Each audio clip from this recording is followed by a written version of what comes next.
ગુજરાતની combined competitive examination એટલે કે CCE ભરતીને લઈને એક બહુ જ મોટા અને સારા સમાચાર આવ્યા છે. જે પણ ઉમેદવારો આની તૈયારી કરી રહ્યા છે એમના માટે તો આ ખરેખર એક ખુશખબર છે. તો ચાલો આજે આ શું છે એને બરાબર સમજીએ. ચાલો વાતની શરૂઆત જ કરીએ આ એક જબરદસ્ત આંકડાથી. 7378. જી હા, આ CCE ભરતી માટેની કુલ જગ્યાઓનો નવો અને ફાઇનલ આંકડો છે. આ એક જ નંબર પરથી ખ્યાલ આવી જાય છે કે આ કેટલી મોટી વાત છે. તો આપણે આગળ શું શું જોવાના છીએ? સૌથી પહેલાં તો આ મોટી જાહેરાત શું છે એ સમજીશું. પછી જગ્યાઓ કેવી રીતે વધી એનો આખો ટ્રેક જોઈશું. ગ્રુપ A અને Bમાં કેટલો વધારો થયો એના આંકડા પર નજર કરીશું. પરીક્ષાનો રસ્તો કેવો છે એ સમજીશું. અને છેલ્લે આ તકને કેવી રીતે ઝડપી લેવાય એના પર વાત કરીશું. તો સૌથી મોટા સમાચાર એ છે કે CCE માટેની જે ખાલી જગ્યાઓ છે એમાં ફરી એકવાર એટલે કે બીજી વાર મોટો વધારો કરવામાં આવ્યો છે. આનાથી ઉમેદવારો માટે એક એવી તક ઊભી થઈ છે જે ખરેખર ભાગ્યે જ જોવા મળતી હોય છે. પણ આ આંકડો અહીં સુધી પહોંચ્યો કઈ રીતે એ સમજવું પણ ખૂબ જ રસપ્રદ છે. ચાલો એક નજર કરીએ કે જ્યારે પહેલીવાર જાહેરાત આવી હતી ત્યારથી લઈને અત્યાર સુધી આ સફર કેવી રહી છે. તો જો બધું શરૂ થયું 3 ફેબ્રુઆરીથી, પછી 18 ફેબ્રુઆરીએ પહેલીવાર જગ્યાઓ વધી અને હવે વધુ 914 નવી જગ્યાઓ ઉમેરવામાં આવી છે, જે એક બીજો મોટો વધારો છે. આનો સીધો મતલબ છે કે ઉમેદવારો માટે તકો અનેક ગણી વધી ગઈ છે. આ વધારો કેટલો મોટો છે એ અહીં સ્પષ્ટપણે દેખાય છે.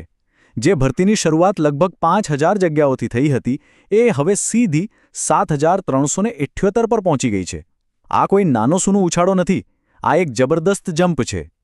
ઓકે, તો ટોટલ આંકડો તો વધી ગયો, પણ ગ્રુપ A અને ગ્રુપ Bમાં શું સ્થિતિ છે? આ વધારાનો ફાયદો બંને ગ્રુપના ઉમેદવારોને કેવી રીતે મળ્યો છે?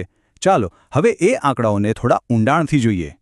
અહીં જુઓ, ગ્રુપ Aમાં જગ્યાઓ વધીને હવે લગભગ 3000ની નજીક એટલે કે 2942 થઈ ગઈ છે. અને ગ્રુપ Bમાં તો આંકડો લગભગ 4400ની નજીક એટલે કે 4396 પર પહોંચી ગયો છે. મતલબ કે બંને ગ્રુપના ઉમેદવારો માટે તકોમાં મોટો વધારો થયો છે. સારું, તક તો બહુ મોટી છે તો સમજાઈ ગયું. પણ આ જગ્યાઓમાંથી એક મેળવવા માટેનો રસ્તો કયો છે? આખી પ્રક્રિયા શું છે?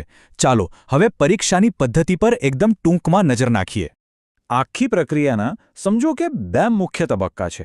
પહેલું સ્ટેપ છે એક કોમન પ્રિલિમિનરી પરીક્ષા. આ ગ્રુપ A અને B બંને માટે એક જ હશે અને બધાએ એ પાસ કરવી પડશે. જે લોકો આમાં પાસ થશે એ પછી પોતાના ગ્રુપ પ્રમાણે એટલે કે ગ્રુપ A અથવા Bની અલગ મુખ્ય પરીક્ષા આપશે.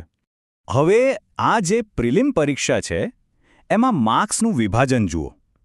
કુલ 150 માર્ક્સમાંથી સીધા 60 માર્ક્સ તો ફક્ત રીઝનિંગ વિભાગના છે. આના પરથી જ ખ્યાલ આવી જાય છે કે તૈયારી કરતી વખતે કયા વિષય પર સૌથી વધારે ફોકસ કરવાની જરૂર છે. તો આ બધી માહિતીનો સાર શું છે? આપણે આને વારંવાર સુવર્ણ તક શા માટે કહી રહ્યા છીએ? ચાલો હવે એ સમજીએ કે આ ભરતી આટલી મોટી હોવાનો મતલબ શું છે અને ઉમેદવારોના ભવિષ્ય માટે આ કેમ આટલું મહત્વનું છે. જે લોકો તૈયારી કરી રહ્યા છે એમનામાં એક વાક્ય ખૂબ જ પ્રચલિત છે: આ વખતે નહીં તો ક્યારે નહીં. અને આ તકને જોતા આ વાક્ય એકદમ બરાબર લાગે છે. કારણ કે આટલી મોટી ભરતી ફરી ક્યારે આવશે એ કહેવું ખરેખર મુશ્કેલ છે. તો આખી વાતનો સાર એ છે કે આ એક ઐતિહાસિક ક્ષણ છે. 7300થી પણ વધુ જગ્યાઓ. આ કોઈ સામાન્ય ભરતી નથી.